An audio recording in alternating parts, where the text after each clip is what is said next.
سلام دوستان، امروز میخوام آموزش بدم چطوری زبانهای اضافه برای لپتاپ یا کیبوردمون اضافه کنیم. ببینیم میایم توی این قسمت استارت، پنجره گوشه چپ پایین بازش میکنیم، وارد سیتینگ تنظیمات میشیم. این قسمت میایم روی تایمر لنگویج یعنی زبان. من روی این میزنم، روی این نوار این قسمت روی لنگویج میزنم. اوکی بچه ها ببینید وقتی که روی این زدم این فضای لنگویج یعنی زبان ها برای من میاد.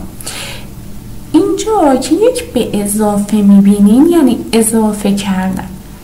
پس هر وقت خواستین یک مکانی زمانی اضافه کنین روی به اضافه بزن ببینید نوشته اد لنگویج یعنی یک زبان اضافه کن. در حال حاضر من هم زبان فارسی ها دارم هم انگلیسی ها دارم. میام روی این اد میزنم.